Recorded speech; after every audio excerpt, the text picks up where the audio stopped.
Hi, my name is Romain Guy and welcome to this talk about Filament. So, before we get started, what is Filament? It is a physically based real-time renderer for Android, iOS, macOS, Linux, and Windows. It supports OpenGL ES3, GL 4.1 for desktop, Vulkan on mobile and desktop, Metal on macOS and iOS. It is just a rendering engine, it is not a game engine, and it's currently used by AR applications at Google, for instance. Filament is developed entirely in the open. You can find it on GitHub at /Google/Filament. The design goals behind Filament is that we want it to be embeddable. It has to be a small engine. It's about less than 500 kilobytes for ARM64, for instance, with Vulkan and OpenGL support. And ARM64 is actually our main target, obviously, for mobile devices. We also want to target high rendering quality, including advanced material models like cloth rendering, clear coat, anisotropy, and advanced effects like screen space refraction. We also try to stay physically based as much as possible, including for our camera setup or for light units. If you are familiar with Filament, it may be because of its documentation. It's a long document explaining all the theory and the math and the choices behind our PBR implementation. And this documentation was born from the fact that we strive to understand everything that we do. Every time we make an approximation, every time we decide to choose something that's lower quality or higher quality than an alternative, we like to understand why we make that decision. It is always a conscious decision. So you may disagree with the results, but at least we have an explanation as to why we made the decision. And if you haven't seen that document, I highly recommend you take a look at it. It's a little bit out of date. There are some things that we've done since then that are not explained in the document. Hopefully we'll change that soon. All right, we're going to talk about performance improvements that you can make in your engine, but there are two major optimizations that you must implement before anything else, at least for mobile. So the first one is handling tiny GPUs properly. So on mobile, bandwidth is at a premium. It has not been improving quickly, to say the least. And to help with bandwidth management, tinying GPUs or tilers, on those devices, you need to manage resolves and unresolves properly. So resolve or store is writing the GPU tile to memory. An unresolved or load is the opposite, of course, loading the tile from memory. It is explicit on Metal and Vulkan, and OpenGL ES drivers try to do this using heuristics. For instance, if you do a full screen GL clear, the driver will most likely skip the unresolved or the load. So you can control those explicitly with OpenGL ES using GL invalidate frame buffer, which is part of GL ES3. There's also an extension for GL ES2. When you call that function before any draw call, you are preventing unresolved, you prevent the loads. When you call it after the draw call, you can prevent the stores. It is, however, tricky to use this API manually. You must know whether you need the content before or after the current pass, which may be fine when your rendering engine is simple, but as soon as you start adding more and more render passes, especially when they can be enabled or disabled at runtime, things get really complicated. So in our implementation, we rely on a frame graph to do this for us. So what our frame graph does is track all the dependencies for all the buffers that we use. It also manages the lifetime of those buffers, and it computes the discard flags for the buffers. So the discard flags are the flags that we pass to GL invalidate frame buffer, or to the equivalent in Vulkan and Metal. And we compute those flags based on the current buffer and the current pass. So if a buffer is never read after the current pass, we can discard it at the end of the pass. If the buffer is never written to before the current pass, we can discard it at the beginning of the pass. We can avoid the load or the unresolved. And if a buffer is cleared by the pass, we can discard it no matter what happened before. So here's an example of our frame graph. So every orange box is a render pass. So here we have a color pass, a post-process pass, so that's color grading, tone mapping, dithering, and a pass of FXA, and finally there's the output. It's fairly simple, and managing loads and stores here would be pretty simple to do by hand. Now, if we turn on a few more features, we end up with this frame graph. So here we have directional shadows, spot shadows, screen space refraction, screen space ambient occlusion, bloom, color grading, FXA, MSA, and we have more features that are not even enabled, like depth of field. So writing code that manages the resolves and unresolves properly in these kind of situations quickly becomes extremely difficult, especially as the dependencies between the passes and the buffers that can change at runtime, like I said. So let's take a look at a concrete example. So this is the anatomy of a frame on a Pixel 4 where we don't use GL invalidate frame buffer. So first, we have our shadow passes. We're going to ignore those for this example. Then we have the color pass, and that's the one that interests us. So in this color pass, our HDR buffer is in RGBA16F, so we have 64 bit per pixel. It's at 1080p. We have MSA turned on. And we're going to zoom in on that pass. But if you look at this pattern of colors, all those little blocks, like the red and green blocks, you can kind of guess that each one of those repetition of the pattern is a tile. Finally, after that, we have the post-processing or color grading pass. And then finally, we have FXA. So if we zoom in on the color pass, every instance of the pattern looks like this. First, we have the rendering itself. So that's going to stay there. Then we resolve the depth. We write out the depth buffer, which is unfortunate, since after that, the color grading or the post-processing does not need that data, so we use bandwidth for no reason. Then we resolve the color itself, so that's good because we need it for post-processing. And then there's an unresolved. So that's actually reloading the tile for the next tile, effectively. But we always render the whole screen. I mean, that's the common thing to do in 3D applications. So we're doing that whole load, which clearly costs a lot of bandwidth for absolutely no reason. So that's a little silly. Now let's look at the same frame after we added support for GL invalidate frame buffer. So the render passes are the same, but if you look at the color pass, the pattern is a little different. And if we zoom in on it, we can see we still have the rendering, and now we only have one resolve. We resolve the color. So we don't resolve the depth anymore, and more importantly, we don't reload the tile. So on a Pixel 4 at 1080p, all those extra resolves and unresolves that we just got rid of can add up to about a millisecond per frame. It depends on the frequency of the GPU at the time, but it is not negligible. It's an easy optimization to implement. Now we can do better than this.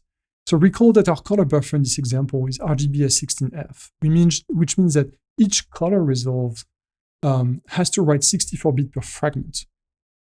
Makes sense, right? We need this data for post-processing, but do we really need to write it out to main memory? So turns out that most of the time, or at least very often, we only need the current fragment for post-processing. If we don't do bloom, if we don't do screen space refraction, before we do, for instance, is FXA, color grading, tone mapping, we only need the current fragment. And that's a perfect candidate for Vulkan subpasses or the shader frame buffer fetch extension in GL that lets us read the current content of the tile from the shader. So here's how we use it. It's really simple. First, we start with two render targets, and they are both bound at the same time. And that's key to staying in the tile. Note that in the render pass, in the color pass, we render into the HDR target, but we never load or write to the RGBA target. That's for post-processing later, but it's there. So then we render a full screen triangle to do our post-processing, and that's going to write out to the LDR target. It's going to first fetch from the HDR target, where we just rendered our color pass. Then it's going to do its work, applying color grading, tone mapping, and so on. And finally, it's going to output to the LDR target. And the outcome of that is when we look at the anatomy of the frame, if you look at the end, the color grading pass is gone. It has been merged with the color pass because the driver can see that we can do both at the same time within the tile, so they've been collapsed together. Interestingly, if you look at the patterns, we can still see the resolves between the render blocks, but those resolve in RGB8 instead of RGBA16F, so it's a lot less data. It's half the data, so it's a lot faster. All right, the second major optimization that you can implement is to use half floats or 16-bit float or FP16 everywhere you can in your fragment shaders.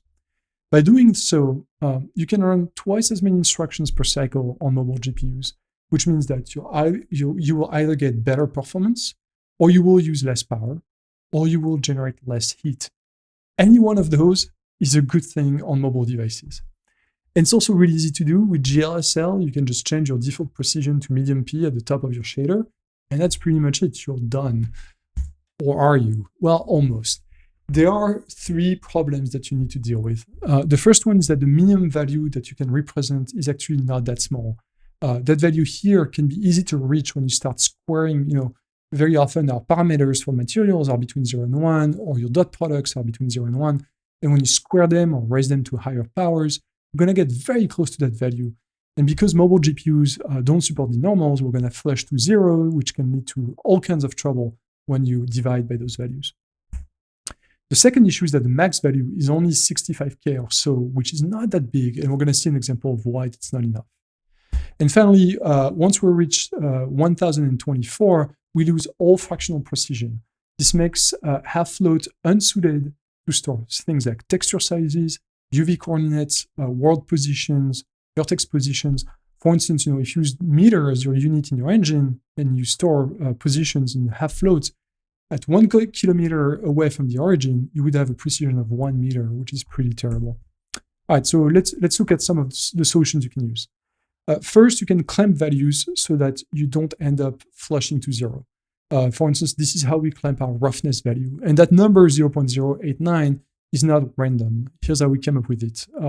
We looked at our BRDFs. Somewhere in the BRDF, we divide by the roughness raised to the power of 4. We know that the minimum value in FP16 is 2 to the power of minus 14, which means that we need the roughness to the power of 4 to be greater than 2 to the power of minus 14. And with a bit of very simple math, we can figure out that the value has to be 0.089 to work. Of course, sometimes you don't have a choice, either because the math is too complex or there are too many terms that come into play. So this is an example of the anisotropic normal distribution function in filament. If you look at the variable d and d2, you can see they use the high-p keyword, which means do the math in FP32. So why is that? So first, we take two roughness parameters. Both of those are the roughness along the tangent and the bitangent, and they're effectively the roughness squared. And then we multiply them together, so we have roughness to the power of 4. Then we have a dot product that uses this variable a2, so we end up with roughness raised to the power of 8. And that won't fit in FP16 unless we clamp the roughness to a value of 0.29, which is way too high. That means the minimum roughness we could have in our material is 0.3 almost. So that's not good. So our solution is to just give up and do a bit of math as little as we can in FP32. Here's another interesting example. Sometimes computations can tend to infinity, as is the case with the visibility term that we use. Unfortunately, that can lead to tons of issues on mobile. You're going to end up with black pixels if you output, not a number or infinity. So to avoid this, in those situations, we just clamp to the float max, and that solves the problem. And here's the one last problem. So this is a simplified version of lighting. We multiply intensity of the light by the exposure by the BRDF. But things get a little more complicated when you look at potential values of those different variables. Because we use physical light units, our sun can have an intensity of 110,000 for a bright day. And the corresponding exposure is a very small value. So first of all, the sun, because it's 110,000, that's greater than the maximum value we can store in a half float. And the exposure for a bright day is smaller than what we can store in a half float without flushing to 0. So the solution here is to pre-expose the light intensity on the CPU. And when we do this, we end up with a value that's much more reasonable. It's about 2.8 in that example, and that's what we pass to the shader so we can keep our computations in half floats. All right, so using those techniques, we were able to do all of our lighting in FP16. It can be tricky to chase these kind of artifacts caused by computations in FP16. It took us a while to find one in our code, FXAI code. So sometimes you have to fall back to FP32, especially when you deal, like I said, with UV coordinates or texture sizes or vertex positions. But it is worth it. And with even desktop GPUs now gaining support for FP16 computations, it can be worth it there as well. All right, now let's take a look at how we can make a couple of our BRDFs faster. And by faster, I mean making them more wrong. So here's the height-correlated Smith normal distribution function described by Eric Heitz in Understanding the Masking Shadowing Function in Macrofacet-Based BRDFs. And it's the term that we use in filament, at least on desktop. If you look at it, it has two square roots. But let's focus on the square roots. If you look under the square roots, all the terms, more or less, are squares. So if we take a closer look at that and we squint really hard, we have what? A square root of squares. Wouldn't that be the same as having no squares and no square roots? Obviously, this is horrible math. That's what I call graphics math. But we are here to make things look good and run fast. So let's give it a try. And so when we do this, we can simplify the visibility term quite a bit, and actually it simplifies all the way down at the bottom to a lerp function. So the implementation becomes this. We have a division, lerp, and a couple multiplications. So it's very cheap. And this absolute horror of mathematics was described independently by Earl Hammond at GDC 2017 in PBR diffuse lighting for GGX plus Smith microsurfaces. It always makes me feel a lot better when I see someone else do something horrible. And I believe that the Hammond shipped that in Titanfall 2. All right, next up, Clearcoat. Clearcoat is implemented as a second specular lobe on top of the base layer. So it's great to create beautiful materials like lacquered wood on the left here or coated carbon fiber, and it's fairly easy to implement. But it is a second BRDF that we have to compute for every light. So for Clearcoat,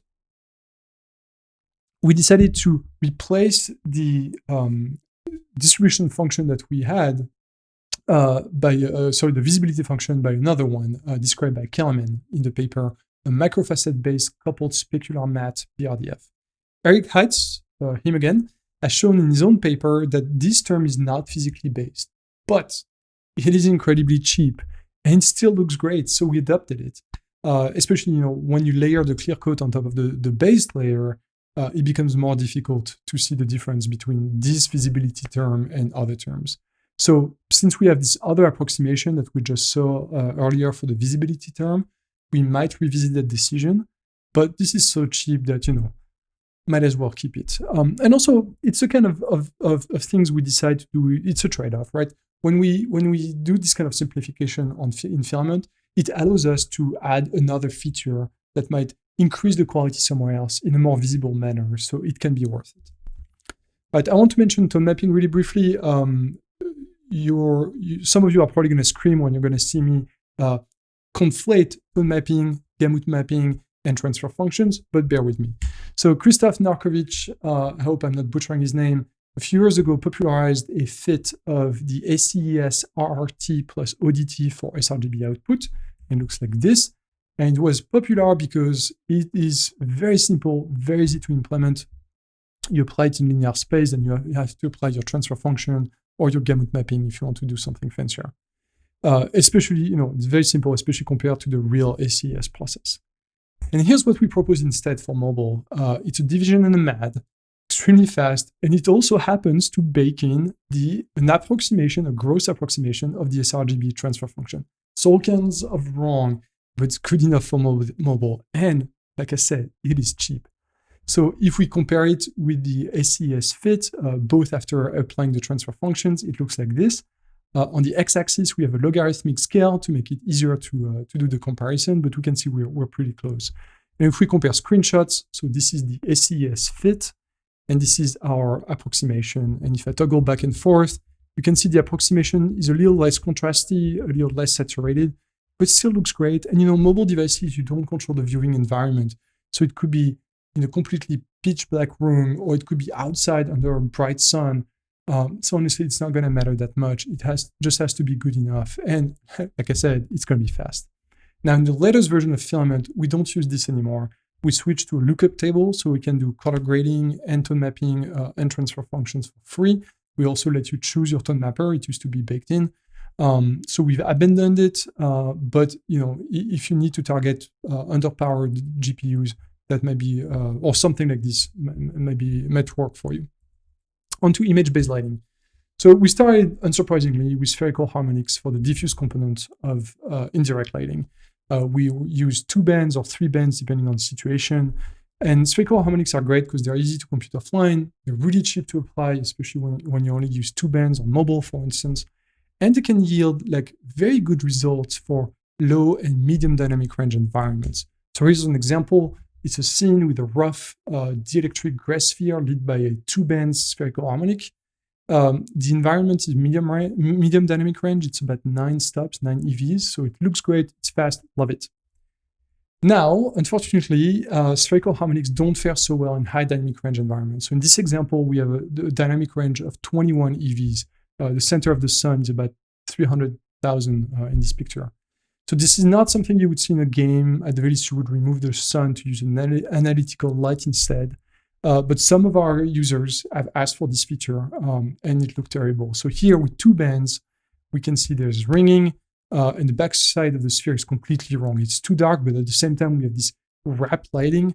The light like goes around the object. That's all kinds of wrong. We can do better. So if we switch to 3-band spherical harmonics and we apply a low-pass filter, we do a kind of windowing, you can see the result right here. It looks a lot better compared to 2-band, so 2-band, 3-band. But it's still extremely wrong. We still have this wrap diffuse lighting, and this is not what it should look like. So this is not good enough because, like I said, some of our clients want to use this kind of environment maps. So instead, you have a choice. You can use spherical harmonics, or you can use a diffuse map. So this is the same scene with diffuse lighting coming from a texture. This is much, much better. It's much closer to what you would get from an analytical directional light. Right, so diffuse map gives better result, but is this what we truly want?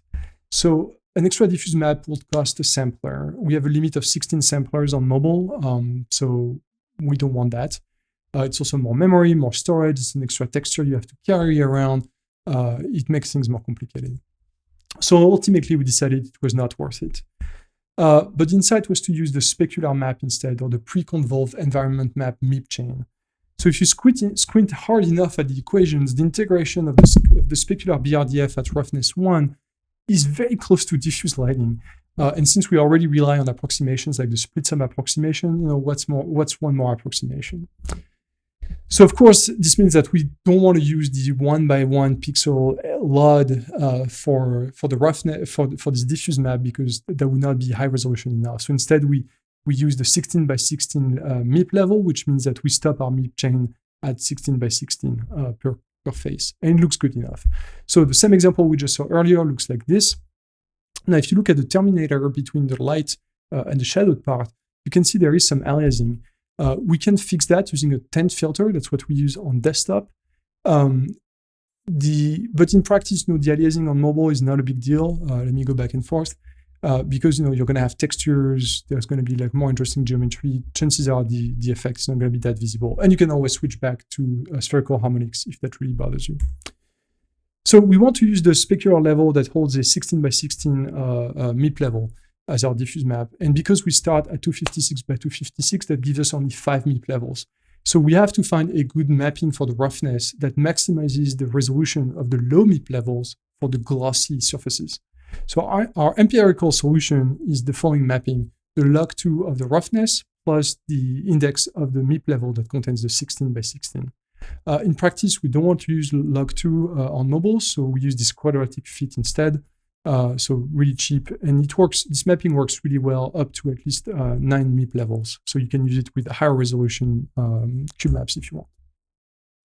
So in practice, this is how the mapping works. You can see that the first 4 levels map to roughness between 0 and 0.25. So this is where things are sharp, where we want to maximize resolution, especially since trilinear filtering of the cube map doesn't look that great. Frankly, this was something that was bothering us with our previous mapping that was just the square of the roughness. And above 0.25, things become very blurry anyway, so it doesn't really matter if we lose details. And to convince you, so here's an example of a metallic sphere with the roughness varying from 0 to 1. And as you can see, the results look really good. So storing the IBL is a bit of an issue on mobile. They contain HDR data, and because we target ES3 devices, there's no good suitable compression formats for textures that could store HDR data that's available on all devices. So we were initially using RGBM, but when we had to add support for those really high dynamic range environments, RGBM just didn't work anymore. We couldn't find a shared multiplayer that worked across the range of dynamic range that we needed to support. So instead, we used a small float format, so R11, G11, B10F. We lose a bit of precision in the darks, but we can swizzle it as RGBA8, which means we can store it in PNG files. It can go easily in KTX. So as long as you don't apply another kind of lossy compression on top of it, it's going to look great. going to be easy to manage. You can even kind of look at it in image viewers. It's going to look weird, but you can make some sense of it. But another thing we did in filament was fix metals. So one thing that always bothered us is that with the Cook-Torrance BRDF that we use and that many people use, only a single bounce of light is modeled in the microfacet field. So that leads to a loss of energy at high roughness.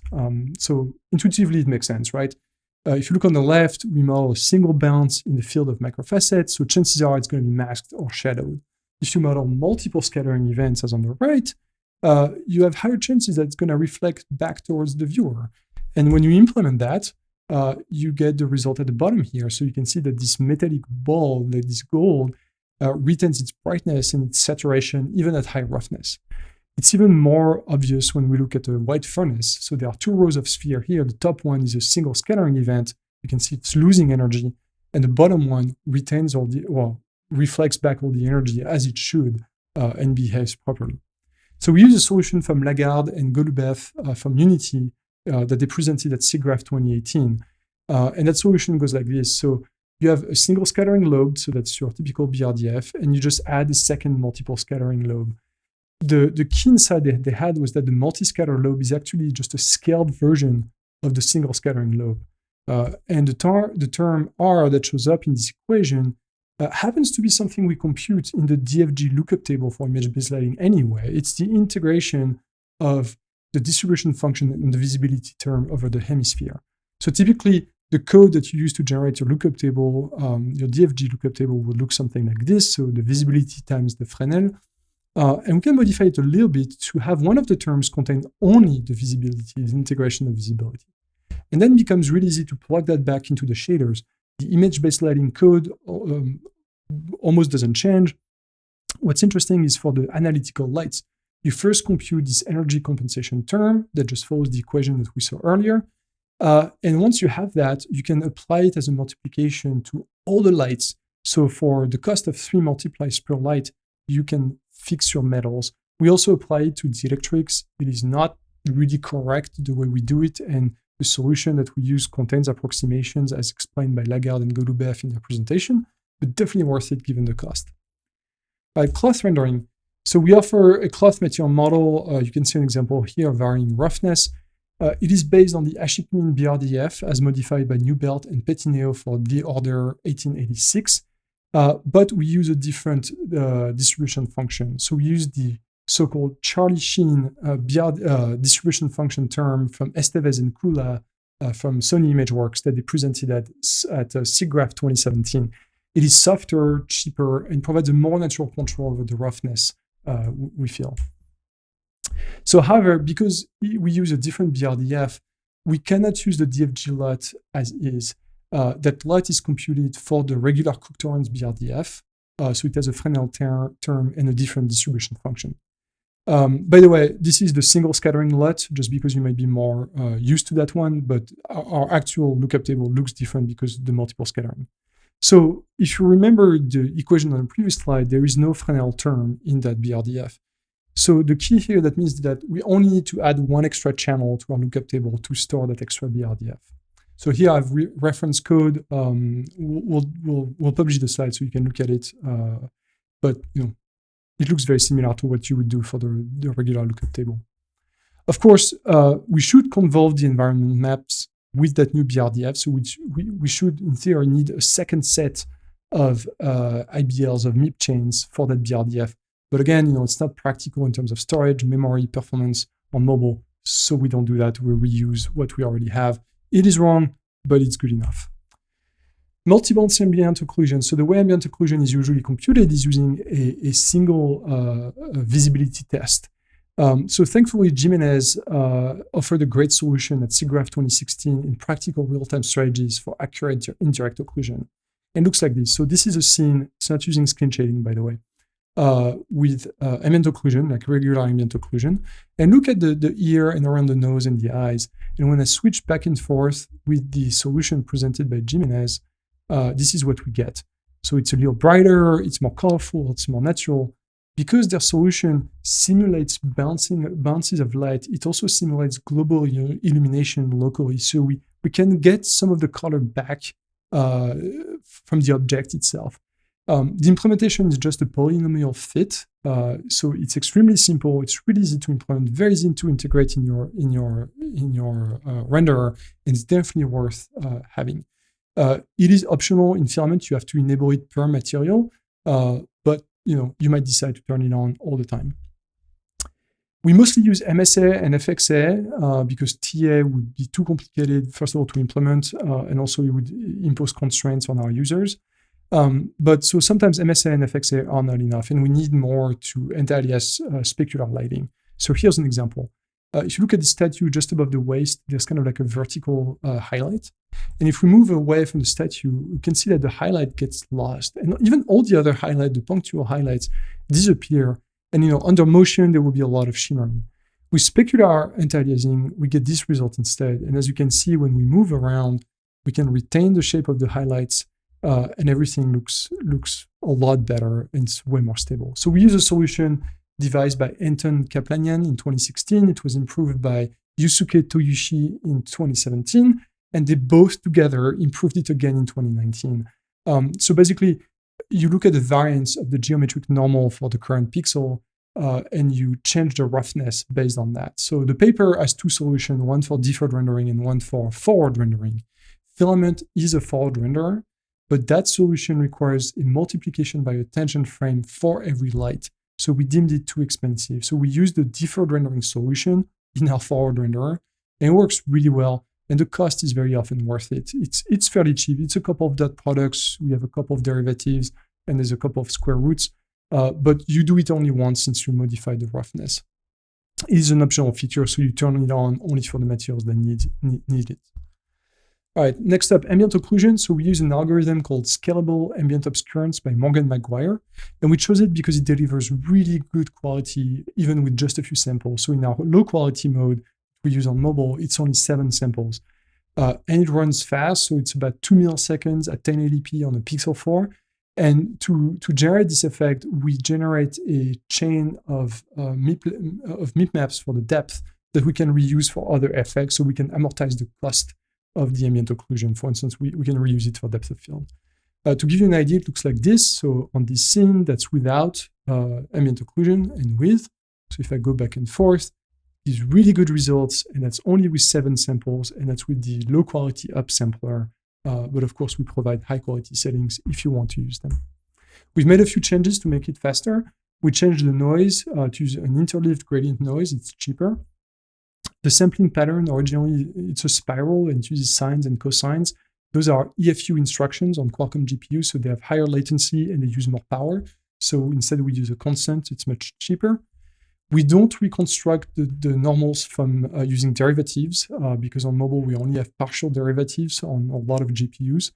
And the code that we have instead that computes the normals at full resolution is just as fast as the derivatives anyway. And of course, we made the code friendly for half-floats.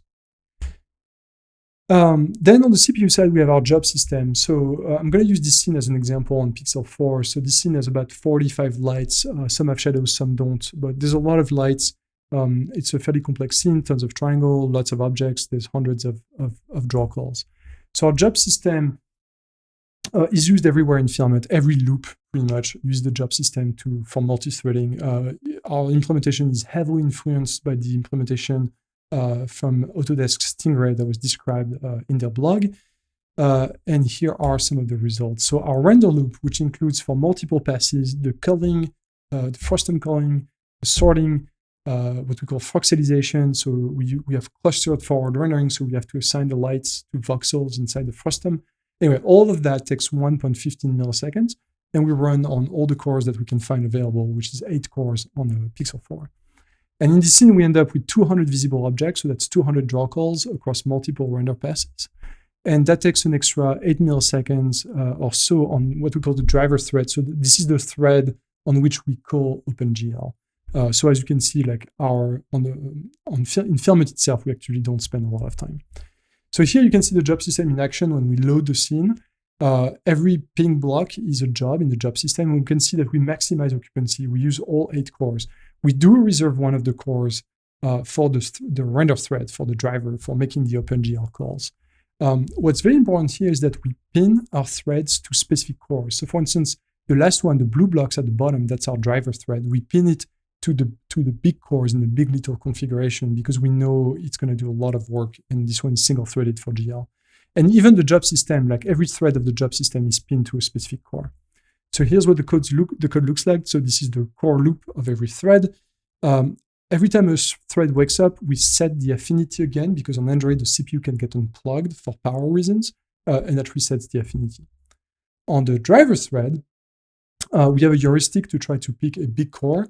And same thing, whenever the driver thread wakes up, before we execute the command queue, we set the affinity again. And this is what the code looks like on Android to set the affinity. It's pretty simple. And again, we'll release the slides, or you can go look at our source code. So that's pretty much it for today. I just wanted to add, so we did a lot of work to multi-thread filament. We did other things as well. So for instance, we wrote our libmath in a way that's very compiler friendly so that without writing intrinsics, we get SIMD code. We have Neon code for ARM64. There's a lot of interesting tips and tricks that we use in our source code to make that possible. For instance, sometimes we have to prevent unrolling of the loops, but we've seen Clang in particular as a compiler, we've seen it do amazing things like, 2 nested loops will be flipped inside out to better vectorize the implementation. We also do a lot of branchless code in our render loop. So our core render loop that generates all the drawing commands for the driver, for the depth passes, shadow passes, for the opaques, for the translucent. Some of the translucents have 2 passes themselves. So all that code is completely branchless, vectorized, multi-threaded, and this is why our render loop can be so fast on a mobile phone. So I really encourage you to go look at the source code of Filament on GitHub. There's a lot of interesting things. The main interesting parts of the code, like the render loop, are documented. And if you do have questions, you can reach me on Twitter. It's @Romain Guy. You can also, of course, ask questions on our GitHub. We will release the slides for this talk. We have all the references for the different papers and presentations that I mentioned during this presentation, so you can see them flash by on screen. And we also have links to all the assets that we use to create the different screenshots in the presentation. So that's it for me, and thank you so much for your time.